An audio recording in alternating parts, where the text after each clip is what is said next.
Hi, I'm Rona Kaufman. I'm a professor of law. I'm a mother. I am a daughter. I'm the mother of Israelis. I'm the daughter of Israelis. I live in Pittsburgh, Pennsylvania, and I'm making some videos to try and help explain some of the issues that are currently being debated in the public sphere, with the hope that these videos will be informative and they will help you to have knowledgeable conversations with other people about what's going on in our world today with regard to the war in Israel and Gaza. So this first video is going to be about the claim of genocide. Currently, you probably heard, there are claims that Israel is committing a genocide against the Palestinian people. And I'm here to explain why that is not true. So first of all, what is genocide?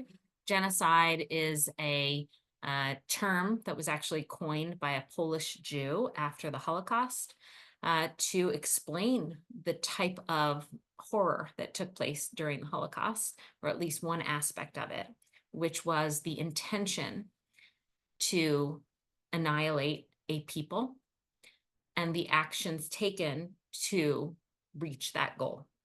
So genocide in international law actually has these two prongs. It requires that the people committing genocide intend to essentially eradicate a people in whole or in part, and a people can be an ethnic or religious or racial group. And then it also requires that those who are intending to commit genocide actually take acts in furtherance of their genocidal goals. So in this case, in the case of Israel and Gaza, or Israelis and Palestinians, there is no genocide because there is neither an intention to commit a genocide, and there is also no destruction of a people in whole or in part. So let's first talk about the intention. With regard to intention, quite simply, if Israel wanted to destroy all the Palestinians, it could have done so. It could do it today, it could have done it yesterday, it could have done it a very long time ago. And in fact, it is so clearly not part of Israel's intention because of the degree to which Palestinians live in Israel as part of Israel's society. So in 1948, when Israel was established as an autonomous state, there were 156,000 Palestinians. They didn't identify as Palestinians at the time, but that's for another video. But in any event, there were 156,000 Palestinians. By 1967, which is when Israel kind of gained land that meant that it had more Palestinians under its control, the Palestinian population had risen to a little under 400,000. Today, there are well over 2 million Palestinians living within Israel.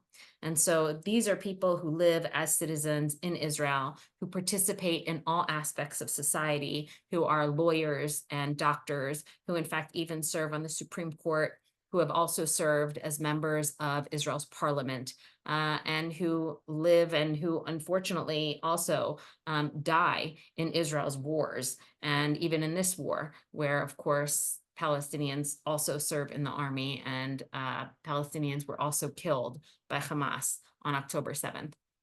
So as far as intent goes, when we're thinking just about whether a group wants to kill another group, the fact that the population of Palestinians within Israel has grown so significantly is a relevant fact that is not being discussed in this conversation. The same is true about the Palestinian population in both the West Bank and the Gaza Strip. Those have increased exponentially since 1967, and have not in any way been, let's say, genocided, right? So what does genocide look like? Genocide looks like 1 million Armenians being murdered by Turks. Genocide looks like 6 million Jews being murdered by the Germans and their collaborators. That's what genocide looks like. 6 million Jews was 2/3 of the Jews in all of Europe. That's what genocide looks like. Genocide does not look like this war. This war, as tragic as it is, that possibly up to more than 30,000 people have been killed, and possibly 20,000 of those people are civilians, is deeply tragic, deeply tragic. We believe in our tradition that every life is a whole world. And so we don't take it lightly that so many people have been killed in this war. But that's what happens in war. And that's why we avoid war. And that's why we don't want war. And when I say we, I mean all of us, right? Like, people don't want war generally, because in wars, people die. But just because people are dying doesn't mean genocide is being committed. If this war is a genocide, basically every war is a genocide.